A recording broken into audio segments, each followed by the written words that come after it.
Hi.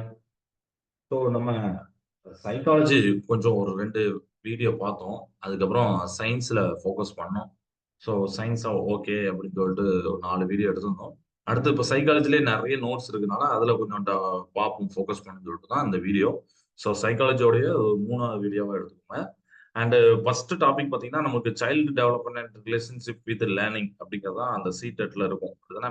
So அதுதான் அது பார்க்குறோம். இதுல இம்பார்ட்டன்ட்டான அதான் நோட்ஸ் மாரி எடுத்திருப்பேன். ஸோ அத அப்படியே ரீட் பண்றேன். அத நீங்க பார்த்து வச்சுக்கோங்க. ஸ்கிரீன்ஷாட் எடுத்து வேணா படிச்சு வச்சுக்கோங்க. சரிங்களா? ஸோ ஃபர்ஸ்ட் பார்த்தீங்கன்னா, சைல்டு டெவலப்மென்ட். இப்ப நமக்கு டெவலப்மென்ட் அப்படின்னாலே தெரியும். என்ன அப்படின்னா, குவாலிட்டேட்டிவாவும் சரி, குவான்டிடேட்டிவாவும் சேஞ்சஸ் இருக்கும். அதாவது உடல் வளர்ச்சியும் இருக்கும், மன வளர்ச்சியும் இருக்கும். இதுதான் டெவலப்மென்ட். ஸோ அந்த டெவலப்மெண்ட்ட நெறைய சயின்டிஸ்ட் அதாவது சைக்காலஜிஸ்ட்லாம் சொல்லியிருப்பாங்க. அதோடைய வேரியஸ் டெஃபினிஷன் சொல்லியிருப்பாங்க. ஃபர்ஸ்ட் பார்த்தீங்கன்னா, ஜெருசில்ட், டெல்ஃபோர்ட் அண்ட் சாவ்ரே அப்படிங்கிறது சொல்லியிருக்கேன். ஸோ அவங்களுடைய அந்த கான்செப்ட் படி பார்த்தீங்கன்னா, development refers to the complex set of process involved in the emergence of mature functioning organism from fertilized ovum அப்படின்னு சொல்லியிருப்பாங்க. ஸோ ஒண்ணு இந்த சயின்டிஸ்டோட நேம கேட்டுட்டு ஒரு கான்செப்ட்ட குடுத்து யார் சொன்னதுன்னு சொல்லலாம். இல்ல கான்செப்ட்ட குடுத்துட்டு இந்த சயின்டிஸ்ட் ஓட நேம் அப்படிங்கிறது எது கரெக்ட் அப்படின்னு கூட கேட்கலாம். எப்படினாலும் கேட்கலாம்.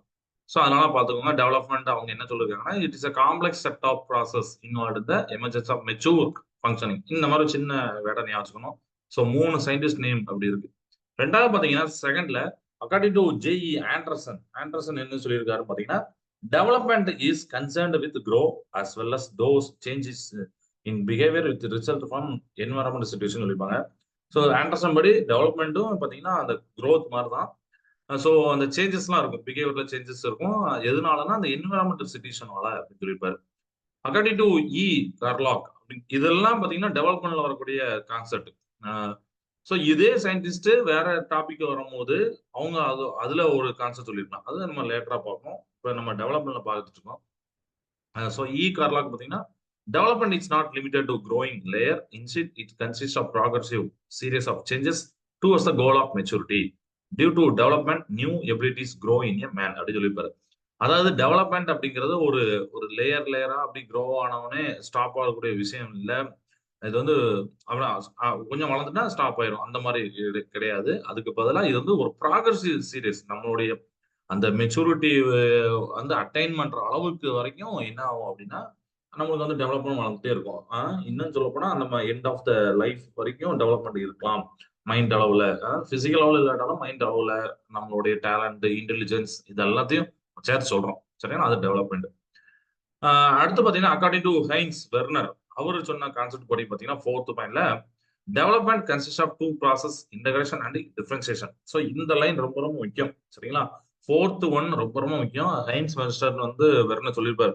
ஆ டெவலப்மென்ட்ட 2 ஸ்டெப்பா சொல்லியிருப்பாரு. ஒண்ணு வந்து process of integration and differentiation. சரியா? அது ஒண்ணு பார்த்து வச்சுக்கோங்க. அண்ட் 5த் ஒன் வேர்ட் என்ன சொல்லியிருக்காருன்னா, physical development is also called a maturation. இது வந்து நல்லா ஞாபகம் வச்சுக்கோங்க. பிசிக்கல் டெவலப்மெண்ட்ட ஆல்ரெடி நம்ம இன்னொரு வார்த்தையும் சொல்லலாம். தட் இஸ் மெச்சூரேஷன் அப்படின்னு சொல்லிட்டு. சரிங்களா? 6த் one coordinative development indicates the development intelligence அப்படின்னு விட்டுருப்பேன். ஏன்னா இது மாதிரி ஒரு ஒன்னோட பார்த்த மாதிரி ஞாபகம் இருக்கு. பட் டெவலப்மென்ட் இன்டெலிஜென்ஸ நம்ம எதுல சொல்லுவோம் அப்படின்னு சொல்லிட்டு. ஸோ அது வந்து இந்த திங்கிங், ஸ்பீக்கிங்ல வரக்கூடிய கோஆர்டினேட்டிவ் டெவலப்மென்ட் தான். ஏன்னா கோஆர்டினேட் டெவலப்மென்ட்ல திங்கிங், ஸ்பீக்கிங் வரும். ஓகேவா? இத கூட நம்ம 1வது, 2வது வீடியோல ஒரு சின்ன ஒன் வேர்ட் சொன்னேன். அண்ட் 7த் ஒன் வேர்ட் பார்த்தீங்கன்னா, சோசியல் அண்ட் எமோஷனல் டெவலப்மென்ட்ல கார்லாக் இதே மாரி ஒரு டெஃபினிஷன் குடுத்திருப்பாரு. ஸோ நம்ம நம்ம கான்செப்ட் ஆஃப் டெவலப்மென்ட்ல நம்மளுக்கு வந்து நெறைய டெவலப்மென்ட் இருக்குன்னு தெரியும். அதாவது physical development, coordinative development, social and emotional development, language development, moral development இத பத்தி கூட நம்ம பழைய வீடியோல பார்த்திருக்கோம். ஸோ சோசியல் அண்ட் எமோஷனல் டெவலப்மென்ட்ல கார்லாக் வந்து சொல்றாரு. சரிங்களா? என்ன சொல்றாருன்னா, social development means acquisition of ability to have in accordance with social exception அப்படின்னு சொல்லியிருப்பாரு. சரிங்களா? இத ஞாபகம் வச்சுக்கோங்க. ம். எப்படி சோசியல் அண்ட் எமோஷனல் டெவலப்மென்ட் எப்படி சொல்றாங்க அப்படின்னு சொல்லிட்டு. ஸோ சோசியல் அண்ட் எமோஷனல் டெவலப்மென்ட்னா என்னன்னா, ஒரு சில்ட்ரன் வந்து எந்த அளவுக்கு ஒரு சொசைட்டி கூட அட்டாச் ஆகுறது, என்ன கத்துக்கிட்டாரு, they develop the social skills இதெல்லாம் தான் பார்க்க போறோம். ஷேரிங், கோஆப்பரேஷன், பேஷன்ஸ் இதெல்லாம் வந்து சோசியல் அண்ட் எமோஷனல் டெவலப்மென்ட்ல வரும். அதுல தான் கர்லாக் வந்து சொல்லியிருக்காரு, சோசியல் டெவலப்மென்ட்ங்கிறது acquisition of the ability to have in accordance with social exception அப்படின்னு சொல்லியிருப்பாரு. சரியா? ரைட். அடுத்து பார்த்தீங்கன்னா, 8th one word Herbert seventh son refers a physical growth as big and heavy. நம்ம சொல்றோம்ல, நம்ம வந்து பிசிக்கல் ஹெல்த், அப்புறம் சோசியல் அண்ட் எமோஷனல் டெவலப்மெண்ட் இதெல்லாம் சொல்றோம்ல, அதுல growthல இவ்வளவு நேரம் டெவலப்மெண்ட் பார்த்தோம். இப்போ growth அப்படின்னாலே நம்ம பிசிக்கல் லெவல்ல இருக்கக்கூடியதான் சரிங்களா, சைஸ்ல இந்த மாதிரி எல்லாமே இருக்கும். ஸோ அதுல ஒரு பிசிக்கல் growth வந்து என்ன சொல்றோம்னு பாத்தீங்கன்னா, ஹெர்பர்ட் செவன்ஸ் வந்து பிக் அண்ட் ஹெவி அப்படிங்கிற ஒரு வார்த்தை யூஸ் பண்றாரு. இது வந்து ரொம்ப இம்பார்ட்டன்டானது சரிங்களா. அடுத்து பாத்தீங்கன்னா, அந்த ஸ்டேஜஸ் ஆஃப் டெவலப்மெண்ட் நம்ம பார்க்க போறோம்.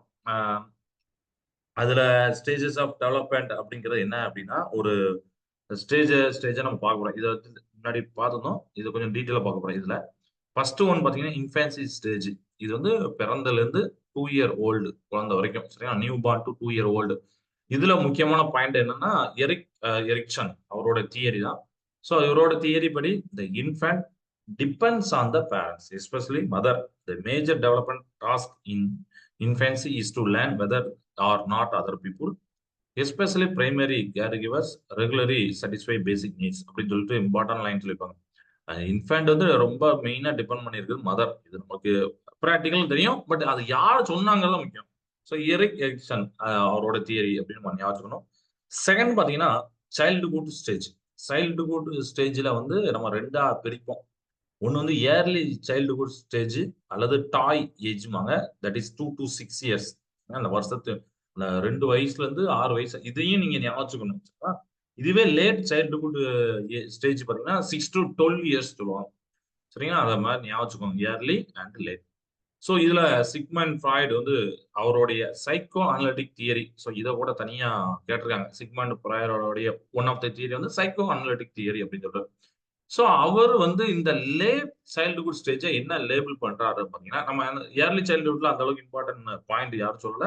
ஸோ அதை நான் படிக்கல, அதனால எழுதல. பட் லேட் சைல்டுஹுட்ல சிக்மண்ட் ஃப்ராய்டு சொன்னது எழுதிருக்கேன். Psychoanalytic theory labeled this stage of life as a latency stage, a time when sexual and aggressive urges are repressed அப்படின்னு சொல்லிப்பாங்க. So important point. அவரை பொறுத்த வரைக்கும் இந்த லேட் சைல்டுஹுட் ஸ்டேஜ் தான் அவர் என்ன சொல்றாருன்னா லேட்டன்சி ஸ்டேஜ் அப்படின்னு சொல்றாரு சரிங்களா. அதை பார்த்துக்கோங்க. ஸோ இந்த ஸ்டேஜ்ல children learn the values of their societies. Thus, the primary development task of late childhood could be called integration, both in terms of development within the individual and of the individual within the social context. அதாவது இந்த ஸ்டேஜ்ல பாத்தீங்கன்னா children வந்து இந்த சொசைட்டியோட value learn பண்றாங்க அப்படின்னு சொல்லிப்பாங்க. So primary development task இது வந்து நம்ம ஒன்னோட கேட்கலாம் சரிங்களா.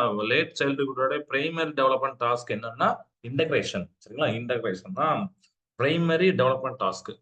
ஸோ அது வந்து இண்டிவிஜுவலாகவும் இருக்கலாம், பிளஸ் சோசியல் கான்டெக்ட்ல பார்க்கும் போதும் இருக்கலாம் சரியா. இது மாதிரி பார்க்கணும். அடுத்த இது பாத்தீங்கன்னா தேர்ட் ஒன் வந்து அதே ஸ்டேஜ்ல நம்ம பார்த்துருக்கோம். தேர்ட் வந்து பாத்தீங்கன்னா அடால்சன் ஸ்டேஜ். இது 12 வயசுல இருந்து 18 வயசு வரைக்கும் அதெல்லாம் நல்லா தெரியும் அடாலசன்ஸ் ஸ்டேஜ்ல. ஸோ இதுல primary development task of adolescence பாத்தீங்கன்னா இஸ் கன்சிடர்ஸ் ஐடென்டி ஃபார்மேஷன் அப்படின்னு நம்ம சொல்லியிருக்கோம். ஏன்னா இதுல அந்த மேல் ஃபீமேல் அந்த ஐடென்டி ஃபார்மேஷன் தான் ரொம்ப ரொம்ப இம்பார்ட்டன்ட். அதுதான் பிரைமரி டெவலப்மெண்ட் டாஸ்க் அப்படிங்கிறத நம்ம பார்க்கணும் சரியா. ஓகே, அடுத்து அடல்ட்ஹுட்ல ஃபோர்த் ஸ்டேஜ்ல இருந்து அடல்ட்ஹுட் பார்க்க போறோம். அடல்ட்ஹுட் பாத்தீங்கன்னா 18 to 65 இயர்ஸ் அப்படிங்கிறத நம்ம சொல்லலாம் சரிங்களா. 18 to 65 இயர்ஸ். பட் இந்த 18 to 65 இயர்ஸையும் 65 பிளஸ் அதுக்கு மேல 4 டைப்பா பிரிப்பாங்க. ஒன்னு வந்து early adulthood, young adulthood, mature adulthood and ageing adulthood அப்படிங்கிற 4 ஸ்டேஜ் பிரிப்பாங்க. ரொம்ப ரொம்ப இம்பார்ட்டன்ட். இப்போ இயர்லி அடல்ட்ஹுட் அப்படின்னு பாத்தீங்கன்னா இப்பதான் 18 வயசு வரைக்கும் நம்ம அது பார்த்தோம். அடுத்துனா அடல்ட் ஸ்டேஜ். ஸோ அதுல இருந்து 18 to 25 இயர்ஸ் வரைக்கும். யங் அடல்ட்ஹுட் பாத்தீங்கன்னா 25ல இருந்து 40 இயர்ஸ் வரைக்கும் அப்படின்னு சொல்லலாம். அண்ட் மெச்சூர் அடல்ட்ஹுட் பாத்தீங்கன்னா 40 to 65 இயர்ஸ் அப்படின்னு சொல்லலாம். ஆனா சில புக்ல பாத்தீங்கன்னா இந்த மெச்சூர் அடல்ட்ஹுட் வந்து எப்படி சொல்லுவாங்கன்னா சம்திங் 45 to 64 இயர்ஸ், 45 வருஷத்துல இருந்து 64 வருஷம் வரைக்கும் கூட சொல்லுவாங்க. பட் இப்ப நம்ம பார்த்த எரிக்சன் அவர் தான் இந்த மெச்சூர் அடல்ட்ஹுட்டோடைய அந்த ரேஞ்ச் சொன்னது. இப்ப நம்ம போட்டுக்கலாம் 40 to 65. இதை வந்து யார் சொன்னா பாத்தீங்கன்னா எரிக்சன் தான் சொன்னாரு. ஆனா சில சயின்டிஸ்டும் சரி சில புக்லயும் பாத்தீங்கன்னா மெச்சூர் அடல்ட் வந்து எப்படி எதுல இருந்து இருக்கும் பாத்தீங்கன்னா 45ல இருந்து 64 வரைக்கும். அதை கூட மெச்சூர் அடல்ட் அப்படின்னு சொல்லுவாங்க. ஸோ அதுக்கப்புறம் ஏஜிங் அடல்ட்ஹுட் பாத்தீங்கன்னா 65 பிளஸ், அதுல இருந்து எல்லாமே ஏஜிங் அடல்ட்ஹுட் தான். ஓகேவா, ரைட். இப்ப இதெல்லாம் வந்து டெவலப்மெண்ட் growthல சின்ன சின்ன பாயிண்ட் பார்த்தோம். இப்போ லேர்னிங் அப்படிங்கிற ஒரு சின்ன பாயிண்ட் இருக்கு. இந்த லேர்னிங் பார்க்கலாம். So learning is a key process in human behaviour. சரிங்களா? ஹியூமன் பிஹேவியர்ல ரொம்ப ரொம்ப இம்பார்ட்டன்டான ஒரு கீ ப்ராசஸ் பார்த்தீங்கன்னா லேர்னிங். ஸோ இது எப்படி டெஃபினேஷன் பண்ணலாம் பார்த்தீங்கன்னா, any relative permanent change in behaviour that occurs as a result of practice and experience. So practice மூலமாவோ இல்லை எக்ஸ்பீரியன்ஸ் மூலமாவோ நமக்கு கிடைக்கக்கூடிய அந்த பெர்மனண்டா ஒரு சேஞ்ச் இன் பிஹேவியர் தான் நம்ம வந்து லேர்னிங். எதுவுமே புக்கை மட்டும் லேர்னிங் இல்லை, நம்மளுடைய பிஹேவியர் லேர்னிங் நிறைய இது தப்பு, இது ரைட்டு, இதை சுடுவோம், இது கசப்பு, இந்த மாதிரி லேர்னிங் பண்றோம்னா இது எல்லாமே எப்படின்னா ப்ராக்டிஸால வருது, அனுபவத்தால வருது. அதுதான் லேர்னிங். ஸோ இதுல ரெண்டு சயின்டிஸ்ட் சொன்ன ரெண்டு கான்செப்டை பார்க்க போறோம். இஎல் இஎல் டார்ன்டிக் அவரு சொன்ன கான்செப்ட் படி பார்த்தீங்கன்னா, learning is a gradual process where the individual will make many attempts to learn. லேர்னிங்கிறது ஒரு கிராஜுவலான ப்ராசஸ். இதுல இண்டிவிஜுவல் பாத்தீங்கன்னா மெனி அட்டெம்ப்ட்ஸ் பண்ணுவாங்க. எதுக்குன்னா லேர்ன் பண்றதுக்கு. அப்படிதான் நம்ம சைக்கிள் ஓட்டுறதுலேயே பாத்தீங்கன்னா மெனி அட்டெம்ப்ட் பண்ணி தான் நம்ம சைக்கிள் ஓட்டுறோம். அதேதான். அக்கார்டிங் டு அடுத்த கான்செப்ட் பாத்தீங்கன்னா, according to grow and grow. சரிங்களா? அது பேரே ரெண்டு சயின்டிஸ்டோட நேம் அப்படிதான் இருக்கு.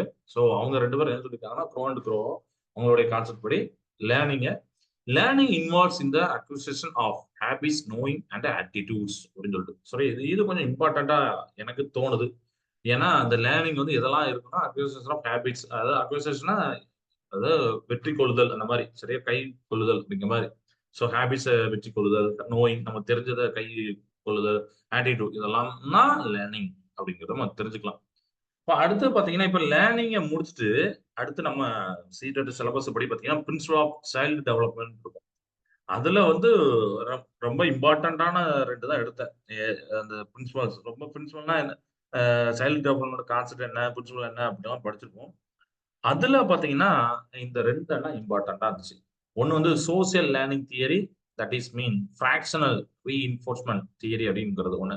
சரியா? சோ இந்த தியரிய சோசியல் லேர்னிங் தியரி ஆர் நம்மளுக்கு வந்து ஃபிராக்ஷனல் ரீஇன்ஃபோர்ஸ்மென்ட் தியரி யார் சொன்னா அப்படிங்கிறது, இது எல்லாமே எதுல வரும் பாத்தீங்கன்னா, பிரின்சிபல்ஸ் ஆஃப் சைல்டு டெவலப்மெண்ட் வரும். மத்ததெல்லாம் தியரியா வராது. சும்மா டெவலப் பண்ணா எப்படி, ஒரு யூனிக்கான ப்ராசஸ், ஒரு கண்டினியூஸ் ப்ராசஸ் அந்த மாதிரிலாம் நம்ம படிப்போம். சரிங்களா? ஸ்டேஜ் பை ஸ்டேஜா போகும் சொல்லிட்டு அதுல இந்த இது வரும். டெவலப்மெண்ட் இஸ் ப்ரெடிக்டபிள் அந்த மாதிரிலாம் கான்செப்ட் வரும்போது, social learning theory that is fractional reinforcement theory சொன்னது யார் பாத்தீங்கன்னா, it is formulate by N E Miller and J Dollard is given in 1941ல சொன்னாங்க. ஸோ இந்த தியரி படி பாத்தீங்கன்னா, பீப்புள் லேர்ன் பை வாட்சிங் வாட் அதர்ஸ் டூ. மத்தவங்க என்ன பண்றாங்கன்னா அதுல இருந்து லேர்ன் பண்றாங்க. By initiating the observed actions the individual learns action. So அவங்க என்ன ஆக்ஷனை அப்சர்வ் பண்றாங்கன்னா அதுல இருந்து அந்த இண்டிவிஜுவல் ஆக்ஷனை அப்சர்வ் பண்றாங்க, லேர்ன் பண்றாங்க.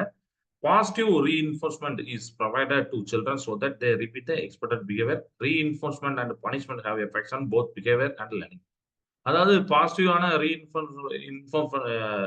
இன்ஃபோர்ஸ்மெண்ட் என்ன பண்ணோம் அப்படின்னா, அந்த சில்ட்ரன் வந்து அதே திருப்பி திருப்பி பண்ணலாம் அப்படிங்கிற மாதிரி ஒரு இது ஒரு என்ன சொல்ற நல்ல பாயிண்ட் இருக்கும் அதுக்கு. அப்படிதானே? ஓகே, இதை பண்ணா நம்மளுக்கு இது நல்லா பாராட்டுறாம்பா, பிரைஸ் கொடுக்காங்கப்பா அப்படின்னு. இதெல்லாம் பாசிட்டிவான ரீஇன்ஃபோர்ஸ்மெண்ட். நெகட்டிவா என்னது? பனிஷ்மெண்ட். இப்படி பண்ணா அடிப்பாங்கப்பா அப்படிங்கிறதும் என்னது? நெகட்டிவான ரீஇன்ஃபோர்ஸ்மெண்ட். ஸோ இந்த ரீஇன்ஃபோர்ஸ்மெண்ட்டும் பனிஷ்மெண்ட்டும் பாத்தீங்கன்னா have effects on both behaviour and learning. பிஹேவியர்லயும் அவங்களுக்கு வந்து என்ன ஆகும், நம்ம அது அன்பா வளர்க்கறது இல்ல மிரட்டி வளர்க்கறது இந்த மாதிரி இருக்கு, அது பிஹேவியர்ல சேஞ்சஸ் ஆகும், லேர்னிங்லயும் சேஞ்சஸ் ஆகும். சில பிள்ளைலாம் பாத்தீங்கன்னா சின்ன வயசுல ரொம்ப மிரட்டி படிக்க வச்சா நல்லா படிக்கும்.